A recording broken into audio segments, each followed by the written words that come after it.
ഉത്സവാഘോഷങ്ങൾ എന്ന് പറയുന്നത് ജനുവരി മാസം മുതൽ മെയ് മാസം 15-ാം തീയതി വരെയാണ് കേരളത്തിൽ ഉത്സവാഘോഷങ്ങൾ നടക്കുന്നത്. അപ്പോൾ അതുകൊണ്ട് നമ്മൾ പരമാവധി ആനകളെ തണുപ്പിക്കാൻ വേണ്ടിയിട്ടുള്ള സംവിധാനങ്ങൾ, അതുപോലെ ആനകൾക്ക് കൊടുക്കുന്ന ഭക്ഷണത്തിലും തണ്ണീർമത്തൻ പോലെയുള്ള സാധനങ്ങളാണ് ആനകൾക്ക് കൊടുത്തു വരുന്നത്. ഉത്സവ സമയത്ത് പ്രത്യേകിച്ച് ഈ ഉച്ചനേരത്തേക്കും എഴുന്നള്ളിപ്പ് പരമാവധി ഒഴിവാക്കിക്കൊണ്ട് ഉള്ള സമയങ്ങളാണ് പൂരം ആഘോഷിക്കുന്നത്.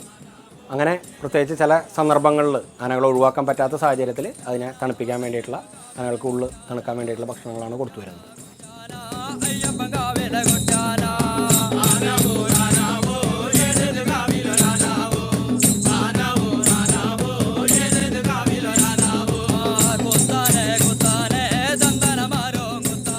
ചില സ്ഥലങ്ങളിലൊക്കെ ധാരാളം ആളുകളെ ആനപ്പുറത്ത് കയറ്റുക. ഇത് എനിക്ക് അത്ഭുതം തോന്നിയിട്ടുണ്ട്. ആനയോട് എനിക്ക് ഏറ്റവും കൂടുതൽ ബഹുമാനം തോന്നിയിട്ടുള്ള അത്തരം സന്ദർഭങ്ങളിലാണ്. ഇത്രയൊക്കെ ഉണ്ടാക്കിയിട്ടും ആനകൾ പ്രതികരിക്കുന്നില്ല എന്നാണ് എൻ്റെ സങ്കടം. അത്രമാത്രം ഒരു ശാന്തമായിട്ടുള്ളൊരു ജീവിയായിട്ട് എനിക്ക് തോന്നാൻ ഉദാഹരണം പറയാറുള്ളത് ഞാൻ ഇങ്ങനെയാണ്. ചില സ്ഥലങ്ങളിൽ ആനകളെ മുകളിലിരിക്കുന്ന ആളുകളുടെ എണ്ണം, ആ ആളുകളെയൊക്കെ ഒരു ചരട് കൊണ്ട് അല്ലെങ്കിൽ ഒരു ഷോള് കൊണ്ട് ചുറ്റി കെട്ടിപ്പിടിച്ചിരിക്കുന്ന 6-7 പേര് കയറിയിരിക്കുന്ന ആ രംഗം കണ്ടു കഴിഞ്ഞാൽ ആനയോടാണ് ബഹുമാനം തോന്നുക, ആളുകളോട് വെറുപ്പും തോന്നും.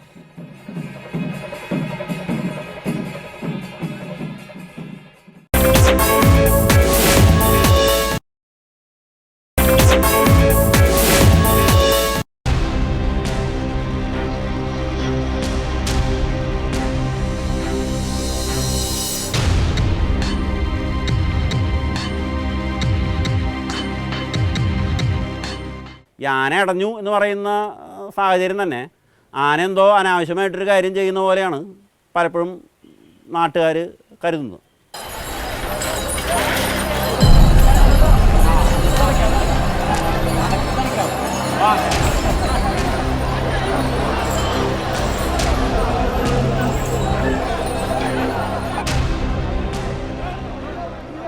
പക്ഷേ ആനയ്ക്ക് ഇടയാനുള്ള സാഹചര്യം പ്രകൃത്യാ ദൈവം കൊടുത്തിട്ടുള്ളതാണ്. ആനയ്ക്ക് ഇഷ്ടപ്പെടാത്ത സാഹചര്യത്തിൽ നിന്ന് ആന മാറിപ്പോകുന്നതാണ് ആനയിടയൽ എന്ന് ജനം വിവക്ഷിക്കുന്നു. പ്രധാനമായിട്ടും ഈ ആനയെ ഇത്തരം ശബ്ദമുഖരിതമായ അന്തരീക്ഷത്തിൽ മദം പൊട്ടുന്ന സമയത്ത് നിർത്താനായിട്ടല്ല ആനയുടെ ശരീരം ഉണ്ടാക്കി വെച്ചിട്ടുള്ളതെന്ന് മനുഷ്യൻ തിരിച്ചറിയേണ്ട സമയം അതിക്രമിച്ചിരിക്കുകയാണ്. ഉത്സവം കാണാൻ വരുന്ന ആളുകളുടെ ഭാഗത്തുനിന്ന് ആനയെ പ്രകോപിക്കുന്ന രീതിയിൽ വിവിധ പ്രശ്നങ്ങളുണ്ടാവാറുണ്ട്. പല ഉത്സവങ്ങളിലും മദ്യപിച്ച് വരുന്നവർ, ഉത്സവ കമ്മിറ്റിയുടെ ആളുകൾ, ഇവരൊക്കെ തന്നെ ആനയെ പ്രകോപിക്കുന്ന രീതിയിൽ കൊമ്പ് പിടിക്കാനും വാല് പിടിക്കാനും വരുമ്പോൾ സ്വാഭാവികമായും ആന കൈവിട്ടു പോകുന്ന സ്ഥിതി ഉണ്ടാകും.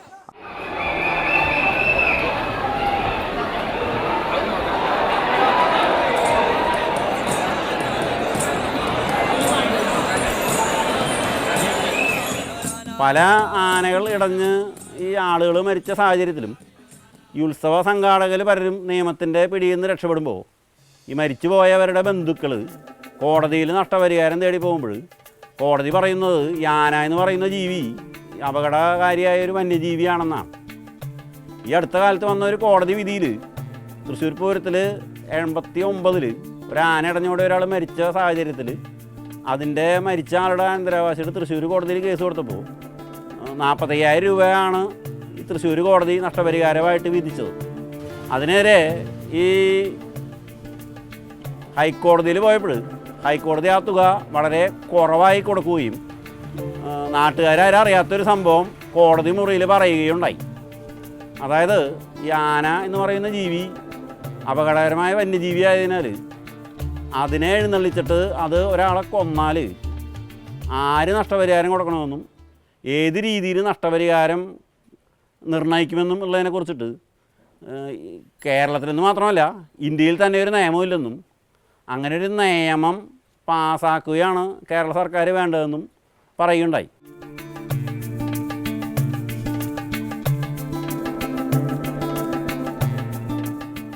ഇത്രയും ആനകൾ നമ്മുടെ നാട്ടിലുണ്ടെങ്കിൽ പോലും ആനകളെ ചികിത്സിക്കാൻ ഇന്നും മതിയായ സംവിധാനങ്ങളില്ല. അതിൻ്റെ ഒരു അപാകത നമ്മളെ അലട്ടിക്കൊണ്ടിരിക്കുന്ന ഒരു പ്രശ്നമാണ്. നിലവിലുള്ള ഡോക്ടർമാരുടെ അറിവ് വെച്ചുകൊണ്ട് അവരാണ് ഇന്ന് നമ്മുടെ നാട്ടിലെ ഏറ്റവും അറിവുള്ള ആൾക്കാർ, പക്ഷേ പരിമിതമായ അവരുടെ അറിവ് വെച്ചുകൊണ്ടും അവരുടെ സംവിധാനങ്ങൾ വെച്ചുകൊണ്ടാണ് ആനകളെ ചികിത്സിക്കുന്നത്. പലപ്പോഴും എരണ്ടകെട്ട് പോലുള്ള അസുഖങ്ങൾ വരുമ്പോൾ വേണ്ട ഒരു പാദരോഗം വന്നാൽ പോലും ഒരു ഭാഗ്യത്തിന് രക്ഷപ്പെട്ട ആന രക്ഷപ്പെട്ടു എന്നുള്ളൂ. അതാണ് നമ്മുടെ ഇന്നത്തെ ഈ സംവിധാനത്തിലെ ആന മേഖലയെ അലട്ടുന്ന വലിയൊരു പ്രശ്നം. വളരെ മുമ്പാണെങ്കിൽ ആനകളും പാപ്പാന്മാരുമായിട്ടുള്ള ബന്ധം വളരെ സുദൃഢമായിരുന്നു, സൗഹൃദപരമായിരുന്നു. അതിന് കാരണം തന്നെ പാപ്പാന്മാർ അവരുടെ പാരമ്പര്യമായിട്ട് വരുന്ന പാപ്പാന്മാരായിരുന്നു. അതായത് അവരുടെ കുടുംബത്തിലൊരു പാപ്പാൻ ഉണ്ടായിരുന്നിരിക്കും, ഇല്ലെങ്കിൽ ആ ഒരു പ്രത്യേകിച്ച് ആന ക്യാമ്പുകളിൽ, വനം വകുപ്പിൻ്റെയൊക്കെ ആന ക്യാമ്പുകളിലൊക്കെ ആണെങ്കിൽ പലപ്പോഴും ആ ഒരു ട്രൈബൽ ലൈഫ് ഉണ്ടാകുന്ന ആളുകളാണ് വരുന്നത്. അപ്പോൾ അത്തരം പാപ്പാന്മാരുടെ ഒരു തലമുറ ഏതാണ്ട് ഇല്ലാതായി. അതോടൊപ്പം തന്നെ ഇപ്പോൾ വരുന്ന പാപ്പാന്മാരെ പറ്റി ധാരാളം പരാതികൾ ഇന്ന് ഉണ്ട്. അതായത് അവർ വളരെ ക്രൂരമായിട്ട് ആനകളെ നോക്കുന്നു. പലപ്പോഴും അവരുടെ നിർദ്ദേശത്തിൽ കൊണ്ടുവരുവാൻ വേണ്ടി ആനകളെ മർദ്ദിക്കുന്നു, അല്ലെങ്കിൽ ആനകളെ അടിച്ച് അതിനെ നിലംപരിശാക്കുന്നു, അല്ലെങ്കിൽ അതിനെ ബുദ്ധിമുട്ടുണ്ടാക്കുന്നു. ഇത്തരം പരാതികൾ ധാരാളമുണ്ട്. പക്ഷേ ഈ പരാതികളിൽ നിന്നും മാറ്റുന്നതിന് വേണ്ടി പാപ്പാന്മാരെ അവരുടെ കഴിവ് നന്നാക്കുവാൻ വേണ്ടി, അവർക്ക് ആനകളെപ്പറ്റി മനസ്സിലാക്കുവാൻ വേണ്ടി ഒരു ശാസ്ത്രീയമായ പരിപാലന രീതിയിലേക്ക് കൊണ്ടുവരുവാൻ വേണ്ടി വനം വകുപ്പ് പലപ്പോഴും ഇവർക്ക് വേണ്ടി പരിശീലന പരിപാടികൾ എല്ലാ വർഷവും സംഘടിപ്പിക്കാറുണ്ട്.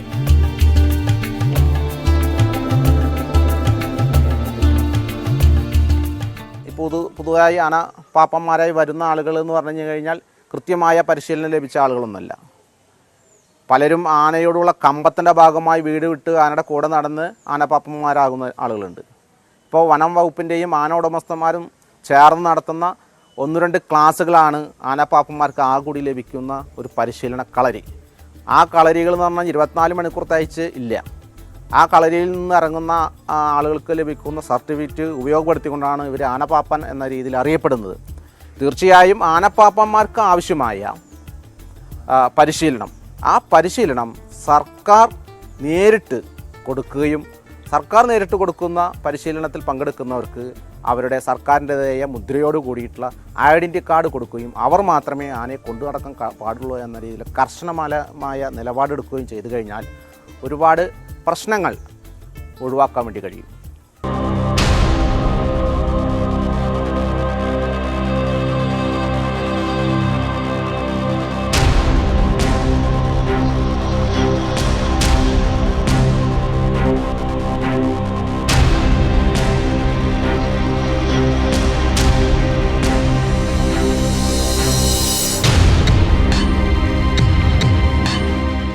ഇതൊരു ക്രൂരത തന്നെയാണ്. അവിടെ ഈ ചുറ്റുപാടുകൾ ആനകളെ ശരിക്ക് സൂക്ഷിക്കണമെന്നുണ്ടെങ്കിൽ, ഒരു ക്യാപ്റ്റിവിറ്റിയിൽ പോലും സൂക്ഷിക്കണമെന്നുണ്ടെങ്കിൽ ഐഡിയൽ എന്ന് പറയുന്നത് തമിഴ്നാട്ടിലെ എലിഫൻറ്റ് ക്യാമ്പിൽ പോയി കാണാം, മുതുമലയിൽ പോയി കാണാം, അല്ലെങ്കിൽ വരകളിയാറ്, ടോപ്പ് സ്റ്റെപ്പിലുള്ള വരകളിയാറിൽ പോയി കാണാൻ പറ്റും. അവിടെയൊക്കെ ആനകളെ ഒരു സാമൂഹ്യ ജീവിയായിട്ട് കാണുന്നു. വൈകുന്നേരം അഴിച്ചുവിടുന്നു, ചങ്ങലപ്പാട് നോക്കി രാവിലെ തിരിച്ചു കൊണ്ടുവരുന്നു, അതിന് വൈവിധ്യമാർന്ന ഭക്ഷണം ലഭിക്കുന്നു, അവയ്ക്ക് പരസ്പരം ആശയവിനിമയം നടത്താനും സ്നേഹിക്കുവാനും കലഹം കൂടുവാനുള്ള അവസരങ്ങൾ ഉണ്ടാക്കുന്നു. ഇത്തരം ഒരു സംവിധാനം നമുക്ക് നിർഭാഗ്യവശാൽ പറ്റുന്നില്ല. കാരണം നമ്മുടെ കയ്യിലുള്ളതിൽ മുഴുവൻ കൊമ്പനാനകളാണ്. പതിറ്റാണ്ടുകൾ പരിശീലിപ്പിച്ചാലും ചെങ്ങലയഴിക്കുന്ന ആ നിമിഷം ആനയോടുക കാട്ടിലേക്കായിരിക്കും. അപ്പോൾ പിന്നെ കാട്ടാനയെ നമ്മളെങ്ങനെ നാട്ടാനെ എന്ന് വിളിക്കും? കാടിനകത്തെ വിശാലമായ ലോകത്ത് സ്വാതന്ത്ര്യം ആഗ്രഹിക്കുന്ന ഈ ജീവിയോട് കാണിക്കുന്ന ക്രൂരതയെ ഏത് ദൈവമാണ് ന്യായീകരിക്കുക?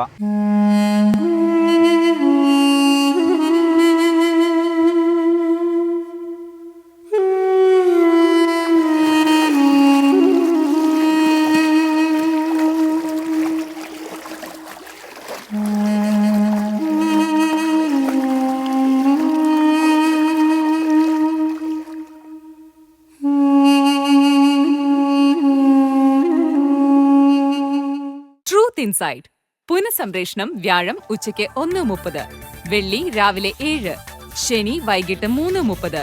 സന്ദർശിക്കുക ഞങ്ങളുടെ വെബ്സൈറ്റ് www.mediaonetv.in. ഇമെയിൽ വിലാസം truthinsight@mediaonetv.in.